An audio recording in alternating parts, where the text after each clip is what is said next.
On n'est pas filmé 24 heures sur 24. La nuit, il se passe rien, donc évidemment on n'est pas filmé. Il y a des moments où il se passe rien non plus, où on n'est pas filmé. Quand on veut s'isoler, se mettre un peu tranquille ou même faire nos besoins, là il n'y a pas de souci. Ils nous laissent tranquille et ils nous filment pas. On se pose tranquille, solo, on regarde la mer et voilà.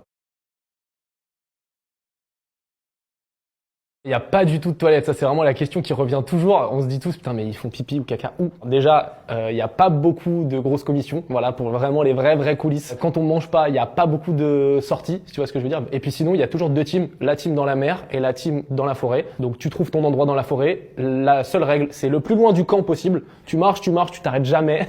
Moi, team forêt, évidemment, je préfère. Et après, tu trouves les petites feuilles. Mais bon, c'est ça l'aventure, mais vraiment, il y a des moments où tu te sens très seul.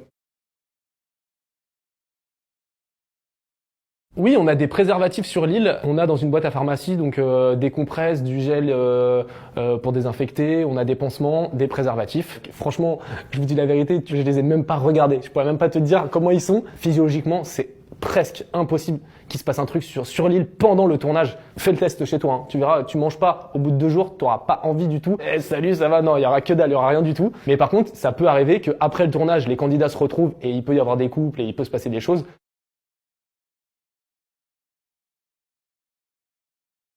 On peut parler à l'équipe technique si on a une question sur est-ce que ça peut se manger, tu vois, on peut leur demander. Et eux, voilà, on n'a pas le droit de savoir leur vie, s'ils ont des enfants, d'où est-ce qu'ils viennent, on n'a pas le droit d'être potes avec eux. Et l'équipe technique, moi j'étais hyper surpris, même les caméras et tout, tu sais, quand j'ai regardé l'émission, je me suis dit, mais attends, à ce moment-là, il n'y avait pas de caméraman à côté de moi, c'est ouf. Et en fait, ils sont tous planqués. Tu sais, t'es une forêt et t'as juste des petites bouts de caméra comme ça qui sortent. Et les mecs, ils sont cachés derrière et tout. Tu te dis en mode, mais c'est incroyable. La prod, franchement, c'est magique. Ils sont trop forts.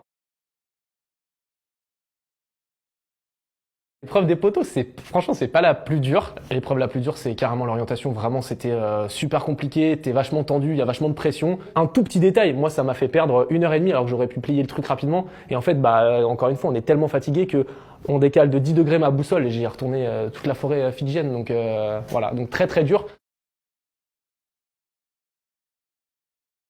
Les votes sont pas du tout truqués. Moi, on m'a jamais dit vote pour machin, fais ça, roule-toi par terre, fais une embrouille avec quelqu'un. Pour moi, il y a jamais eu d'embrouille. On m'a jamais rien dit de faire. J'ai fait toujours ce que je voulais faire. Si je voulais éliminer une personne, j'ai toujours pu l'éliminer. C'est 100% nature en fait. C'est faites comme vous vivez comme vous voulez, faites ce que vous voulez et nous on vous filme. Voilà, c'est ça Koh-Lanta.